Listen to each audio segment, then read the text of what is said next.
সদ্যঘোষিত উচ্চতৰ মাধ্যমিক পৰীক্ষাৰ ফলাফলত উজ্বলি উঠিল কোকৰাঝাৰ চহৰৰ জয়পুৰৰ নেশ্যনেল কেৰিয়াৰ ইনষ্টিটিউট। উল্লেখ্য যে কোকৰাঝাৰ নেশ্যনেল কেৰিয়াৰ ইনষ্টিটিউটত প্ৰথমটো বেটছৰ উচ্চতৰ মাধ্যমিক পৰীক্ষাৰ ফলাফলৰ বিজ্ঞান শাখাত 100% উত্তীৰ্ণৰ সাফল্যই উৎফুল্লিত কৰি তুলিছে ব্যক্তিগত শিক্ষানুষ্ঠানটোক। শিক্ষানুষ্ঠানটোত এইবেলি 9 গৰাকী শিক্ষাৰ্থী অৱতীৰ্ণ হৈছিল আৰু 9 গৰাকীয়ে সফলতাৰে উত্তীৰ্ণ হয়। ইয়াৰে 8 গৰাকী প্ৰথম স্থান দখলেৰে উত্তীৰ্ণ হয় আৰু এগৰাকী দ্বিতীয় স্থানত উত্তীৰ্ণ হৈছে। প্ৰথম বিভাগত আসিফা নাজৰিনে 4টা বিষয়ত লেটাৰ মাৰ্কেৰে লাভ কৰে 88.8% নম্বৰ। সুলতান আলীয়ে 5টা বিষয়ত লেটাৰ মাৰ্কেৰে লাভ কৰে 88.2% নম্বৰ। ৰূপচান আলীয়ে 4টা বিষয়ত লেটাৰ মাৰ্কেৰে লাভ কৰে 84.2% নম্বৰ। মানৱী ৰায়ে এটা বিষয়ত লেটাৰ মাৰ্কেৰে লাভ কৰে 74.6% নম্বৰ। ইয়াছুফ হুছেইনে 2টা বিষয়ত লেটাৰ মাৰ্কেৰে লাভ কৰে 74.4% নম্বৰ।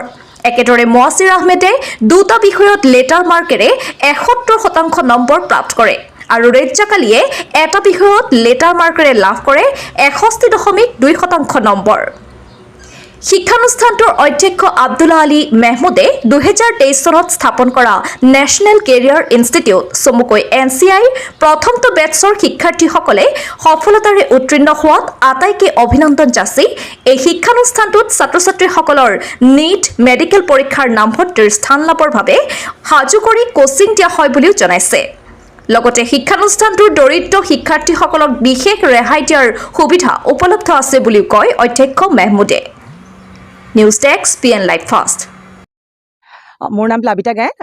এতিয়া নেশ্যনেল কেৰিয়াৰ ইনষ্টিটিউটত মই বায়'লজি ফেকাল্টি হিচাপে প্ৰথমৰ পৰাই কাম কৰি আছোঁ আৰু ইয়াতে আমাৰ এবাৰ 2024 বৰ্ষত প্ৰথমটো বেটছ ওলাইছে আৰু আমাৰ মাত্ৰ 9জন ছাত্ৰ ছাত্ৰী পৰীক্ষা বহিছিলে আৰু তাৰে 100%ই উত্তীৰ্ণ হৈছে আৰু ইয়াতে অকল উচ্চতৰ মাধ্যমিকেই নহয়, ইয়াত বৰ্ডৰ লগতে ইয়াতে নিটৰো সমান্তৰালভাৱে প্ৰস্তুতি চলোৱা হয় আৰু ইয়াৰ মেইন ফ'কাছটো যদি মই ক'বলৈ যাওঁ, প্ৰত্যেকজন ছাত্ৰক ইণ্ডিভিজুৱেল এটেনশ্যন দিয়া হয়। এনেকুৱা নহয় যে ষ্টুডেণ্টখিনিয়ে অকণমান হীনমন্যতাত ভুগিব লগা হয়। উইক হওক ষ্ট্ৰং হওক সকলোবোৰ ল'ৰা ছোৱালীকে সমান্তৰালভাৱে মানে ইয়াতে এটেনশ্যন পায়। প্ৰত্যেকটো ষ্টুডেণ্টক চোৱা চিতা কৰাটো সহায় হয়, পঢ়াত অধ্যয়ন কৰাত সুবিধা হয় আৰু ইয়াতে এতিয়া আমাৰ আসিফাই এইবাৰ ইয়াৰ পৰা কোকৰাঝাৰৰ জিলাৰ ভিতৰত 88.8%ৰে সৈতে উত্তীৰ্ণ হৈছে।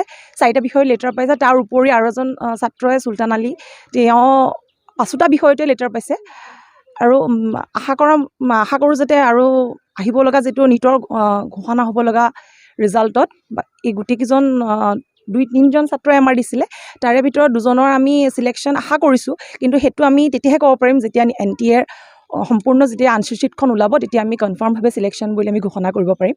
গতিকে আমি আশাবাদী যে নিটক আমাৰ ষ্টুডেণ্টে নিট জয় কৰিব পাৰিব আৰু আহিব লগা দিনত আমি আৰু ষ্টুডেণ্ট ইয়ালৈ আমন্ত্ৰণ জনাইছোঁ। NCIত আহক আৰু ইয়াত যিটো ডিফাৰেঞ্চ আছে সেইটো অনুভৱ কৰক। নমস্কাৰ, থেংক ইউ।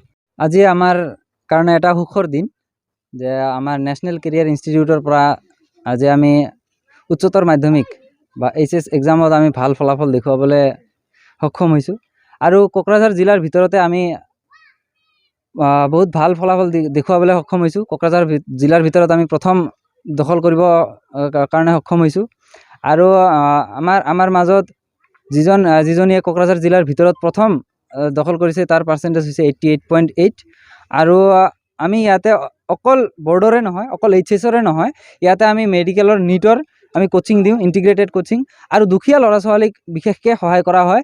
যিখিনি ল'ৰা ছোৱালী আমাৰ মেৰিটৰিয়াছ ল'ৰা ছোৱালী আৰু ইহঁতে পঢ়াৰ কাৰণে সুবিধা নাপায়, ইহঁতকো সহায় কৰা হয়। ইয়াতে 100% ফ্ৰী থকা 100% স্কলাৰশ্বিপতো ল'ৰা ছোৱালী পঢ়ি আছে আৰু ইয়াৰে আমাৰ এইবেলি 88.2% পাইছে এজন ল'ৰাই, সুলতান আলী নাম। ইও 5টা বিষয়তে লেটাৰ মাৰ্কছ সহ মাৰ্কছ পাইছে আৰু আমাৰ এইবেলিৰ যিজনী প্ৰথম, আমি আশা কৰিছোঁ এইবাৰ নিটতো আসন গ্ৰহণ কৰিব লাগে, আসন পাব লাগে, MBBSত চিট পাব লাগে। আমি আশা কৰিছোঁ 573+ মাৰ্কছ পাব লাগে। তো আমি এইবেলি সুখী আমাৰ ৰিজাল্টৰ কাৰণে আৰু আমাৰ 100% উত্তীৰ্ণৰ হাৰ আৰু 9জন ষ্টুডেণ্টৰ ভিতৰত 8জন ফাৰ্ষ্ট ডিভিজন পাইছে আৰু এজন ল'ৰাই ছেকেণ্ড ডিভিজন পাইছে। স্থাপন 2023ত আমাৰ স্থাপন কৰিছোঁ আমি প্ৰথমবাৰ। প্ৰথমবাৰে আমাৰ ৰিজাল্ট এইটো প্ৰথমবাৰৰ ৰিজাল্ট 100% পাছ কৰিছে আমাৰ ইয়াৰ পৰা আৰু আমি আশা কৰিছোঁ ফাৰ্দাৰ আৰু বেটাৰ ৰিজাল্টৰ কাৰণে আমি নেক্সট টাইম নিজৰ কাৰণেও কিছু ষ্টুডেণ্ট আছে আমাৰ ইয়াতে আহিছে দুখীয়া ঘৰৰ ষ্টুডেণ্টও আছে আমি দুখীয়া ঘৰৰ ষ্টুডেণ্টক বিশেষকৈ ইয়াতে আগলৈ লৈ যোৱাৰ কাৰণে আমি পন্থা অৱলম্বন কৰিছোঁ